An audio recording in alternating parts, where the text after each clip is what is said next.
Today I'm doing a review. It won't be a short one, it won't be a long one, but it won't be a short. It will be a video of Taylor Swift's last album, the Tortured Poets Department plus Anthology from 2024. The first thing I want to say about the album is that it's beautifully recorded. Sonically, it sounds great. It's well produced. There's this very interesting trick that they do on a few of the tracks where sometimes you listen to songs and you hear the music pan from left to right and whatnot. Well, this will tend to pan from the center outwards and then the outwards back in a few stages, and it's really quite interesting. It's quite a nice little trick. So the vibes on the album, the feel of the music is the usual synth pop, I suppose you would call it, that we get from Taylor, but the emotions are very different. This feels like a very angry and bitter at times album. Recorded after she split from a long-term partner, so I guess that will explain that. It was just after the Eras tour, which was amazingly successful. But the result of this album is something a bit different from her normal fare. There's not much love and happiness. There is a lot of real heartfelt pain and anger. So it makes it quite interesting. It's not what you would normally expect from Taylor. It's a double album. It's 2 hours and 2 minutes long, and there are 31 tracks on it. The first album being the Tortured Poets Department, the second one being the Anthology. I'll just look at some of the top tracks that are on the first album, the Tortured Poets one. But Daddy I Love Him is really quite good. It's slightly more upbeat than some of the other ones, and it manages to be almost epic sounding despite being 5.5 minutes long. So yeah, that's quite good. The Smallest Man Who Ever Lived sounds extremely bitter. She sounds very, very angry in this song. You could almost have called it the angriest song of Taylor's life, or words to that effect. It's very personal and very angry and very raw. So you decide if that's what you like or not.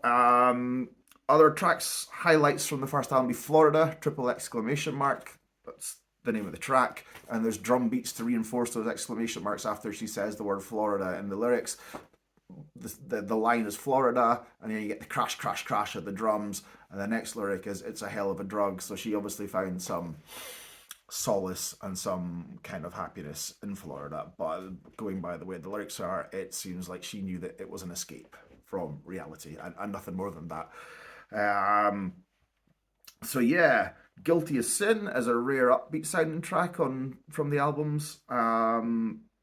Usual synth pop vibes there, despite the sort of downcast lyrics. The music there is a little bit more upbeat, so that's interesting.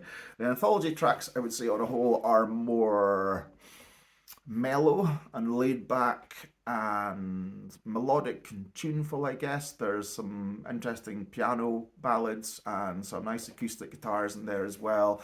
A little bit slower, the pace of the tracks too, I would say. Track called So High School would be the exception on here, which is sort of mid-paced and a bit happier. The track called Peter is a beautiful piano ballad, just classic Taylor Swift, just tugging at the heartstrings. And the very last track, 31st track, if you get there, called The Manuscript, I believe is, I listed it via Cobuzz, so you get all the extra tracks on there. I believe it was an extra track that was added on. And it's quite interesting. It's quite cleverly written lyrics where she has written this novel where she's cast herself as the main character and she's looking back over the manuscript now with hindsight. So that's quite clever and it's quite interesting. And it's yeah, I think lyrically she pulls that off pretty well. And the song itself is absolutely fine. You may or may not guess that I am not a typical Taylor Swift fan. I haven't bought any of her albums. I did stream quite a lot, 1984, or was it 94, 99? Whatever, 1980 something. But it was released and I quite enjoyed it. Kind of made you feel happy if you had some crap time going on at work or whatever. It was cheery to listen to in the car. So she's released quite a lot of albums between then and now, and I've not really investigated any of them other than the tracks that I've heard on the TV, the radio, whatever. I would say that this, despite all the changes in tact and the anger and the bitterness and the heartbreak, it still sounds like another Taylor Swift album. And I'll let you decide if that's a good thing or a bad thing. Up to you. I will say it's a tough listen from start to finish. If you do this in a one or those 2.5 hours and all that hard heartbreak and tough anger, it's tough going. It's probably best done in increments. Take 3 or 4 tracks at a time. Go away, have a break, come back to it. I listened to it the first time all the way through, and by the end of it, yeah, I was sort of hoping it was going to be over. It is not like Physical Graffiti by Led Zeppelin, of course. It makes no claim to be anything like Physical Graffiti by Led Zeppelin, but there's the double album. That's amazing, and you don't want it to end when you come to the end of it. This, I was kind of glad that it was over when it was. Stars out of 5, I will say 3 because there are some nice tracks on it. There's some clever stuff going on production wise. It's got a good sound to it. There's some interesting lyrics in places, but I just think it's too long. And I think if they'd pared back all the I'm Taylor and I'm really angry right now tracks to say 3 of them, we'd have still got the emotion that she was feeling loud and clear. Instead, it just becomes a bit hard to wade your way through. But it's not a bad album. If you're a Taylor Swift fan, I think you will like this. You might find it refreshing that it's different from older stuff.